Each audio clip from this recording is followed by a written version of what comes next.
À l'équilibre finalement ce soir pour le CAC 40, l'indice parisien gagne 0,02% à 4824 points dans un volume d'échange de 2,6 milliards d'euros. Sur la semaine, le CAC 40 gagne 1,86%.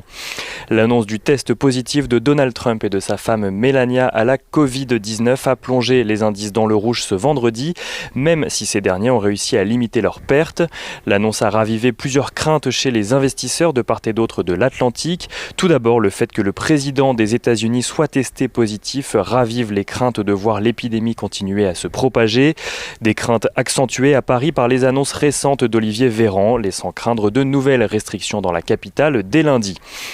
Au-delà des craintes sur le front sanitaire, la mise en quarantaine du président américain pose un certain nombre de questions sur la suite de la campagne électorale. D'un côté, certains observateurs s'inquiètent de potentielles complications de l'état de santé du président, notamment en raison de son âge, tandis que d'autres se demandent si le processus électoral pourrait être remis en cause face à une telle nouvelle. Aux États-Unis toujours, le Bureau of Labor Statistics a publié les très attendus chiffres de l'emploi pour le mois de septembre. 661 000 emplois ont été créés aux États-Unis sur le mois, là où Bloomberg en attendait un peu moins de 860 000.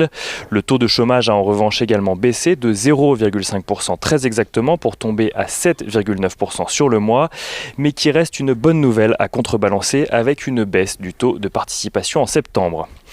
En Europe et même en zone euro, l'inflation reste négative pour le deuxième mois consécutif en septembre. Toujours, celle-ci s'établit à moins 0,3%.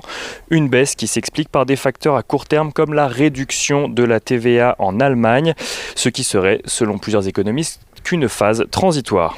Dans ce contexte de repli des places de marché européennes, l'once d'or sort gagnante. Elle s'estime au-dessus des 1 900 $ en clôture parisienne. Le dollar s'apprécie également. L'indice euro-dollar se rapprochant du seuil des 1,17 à la clôture du marché parisien. Le pétrole, en revanche, pâtit des incertitudes économiques, des situations compliquées des compagnies aériennes et d'une attention d'un coup plus grande des investisseurs sur les propositions de Joe Biden, alors que le test positif de Donald Trump pourrait venir confirmer l'avance de Joe Biden qui ne cache pas son attitude anti-pétrole. Le baril de Brent se négocie à la clôture du marché parisien aux alentours des 39 $ le baril, tandis que le WTI, lui, se négocie autour des 37 $. Côté valeur, à Paris, Elior perd près de 11% en clôture après avoir annoncé hier supprimer 1888 postes en France face à la situation que vit le groupe actuellement. Korian chute également ce soir de près de plus de 10%. Le spécialiste des maisons de retraite est entré en négociation avec Antin Infrastructure Partner pour acheter Inicea, une entreprise spécialisée dans la santé mentale.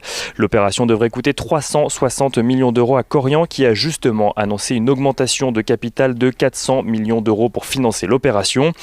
Une nouvelle mal perçue par les marchés qui voient là un risque dilutif pour les actionnaires alors que Korian cherche à lever près de 16% de sa capitalisation boursière lors de l'annonce.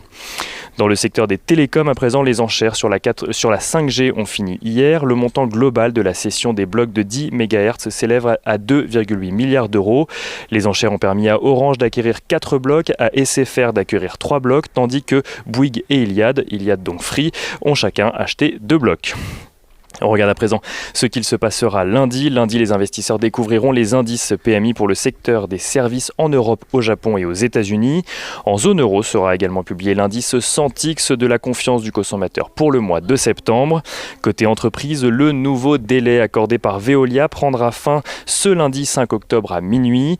Engie devra donc donner une réponse pour l'offre améliorée de 18 € par action Suez.